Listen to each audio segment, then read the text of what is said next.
you're a 100 shooter or if you're a 70 shooter, at least 50% of your shots are from inside 100 yards.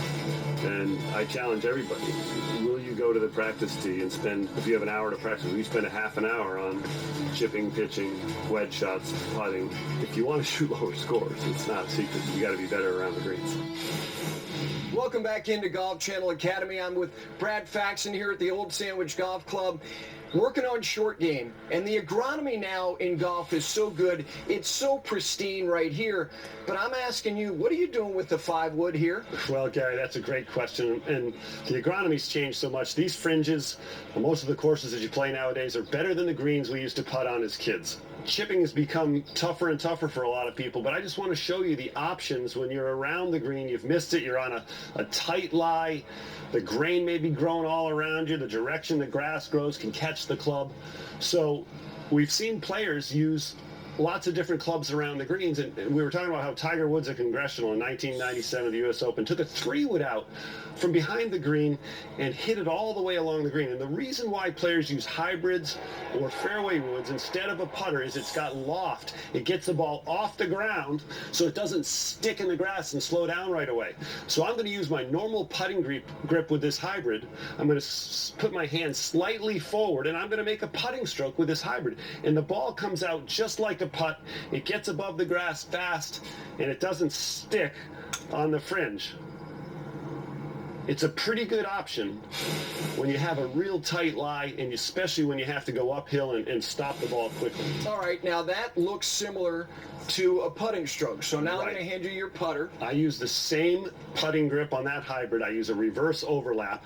Now, when you have a putter that has only 4 degrees loft or close to that, a lot of times you can hit the ball into the grass and it'll slow it down. You know, many players will hit this and come up way short and hit it way by. I have 2 solutions to do that. Number one, you can put the ball way back in your stance, pick the putter up, and actually kind of bounce the ball so it has bounce and almost feels like it has a little top spin once it gets to the fringe. And watch this. So I got my hands forward. I'm going to take the club up in there. It's going to be kind of like a little pop stroke and get the ball going. And you saw that come off the ground real quick, didn't you? Yeah. The other option is to play the ball a little further forward in your stance and really hit up on the ball. Make the rise angle of the putter go up high to get the ball up and going out of this grass pretty quick. So those are some great options. You've got the hybrid. You've got a putter where you can play back or forward. Now I'm going to hand you this 6-iron. Now I want you to go back. You mentioned grip. Now the idea, now you've got a 6-iron in your hair. What grip are you using? I go back to using my traditional grip, my conventional grip that I use to hit full shots. I use a reverse overlap. I don't do anything funny on this shot, like, you know, weakening or strengthening my grip, because I'm just going to kind of hit a bump and run. And like the hybrid, I have my hands slightly forward.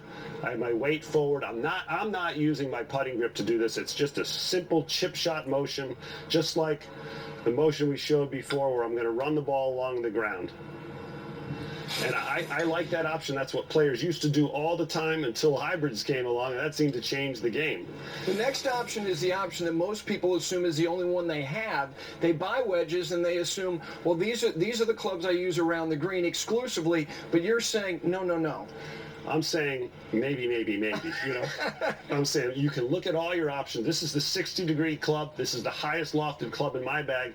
And when I want to hit this to get it on the green and stop it, the most risk comes now when you add loft, because a lot of things can happen, especially if you don't have any confidence. But this is, again, a little chip shot motion. I'm going to have my stance very narrow. I'm closer to the ball. My shoulders are open. I don't want to have any down cock and knee drive. It's just letting the club swing and opening my body to the target. And you can see a lot more loft there and a little bit of spin to stop the ball once it gets on the green. And the one thing that you just mentioned there that is consistent with all these options is the idea of having a very stagnant lower body, not driving those knees with any of these clubs. The biggest mistake amateurs make, and professionals, and you'll see this on television when any player hits the ball a little fat. This is what happens. The player sets the club on the way back, then they start the swing with their lower body. When the lower body goes forward in the upper center, the upper back, the buttons on your shirt, your sternum, they stay behind the ball, and that puts the low point behind the ball, and it's very easy to hit the ground first, and you could hear the ground get hit first, and the wrist stay forward.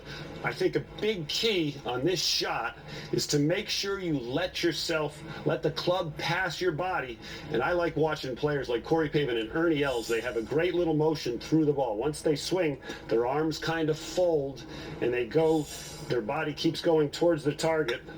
And you see that nice little motion with a little spin. Steve Stricker would be another great player that does that. And this gets back with these options to the point you made originally about Davis Love and the idea with these clubs you're getting the ball on the ground as quickly as possible. Right, and this is the easiest option, the least amount of error you can have. But these are great options, especially when you don't have a lot of time to practice hitting the ball up in the air and stopping it.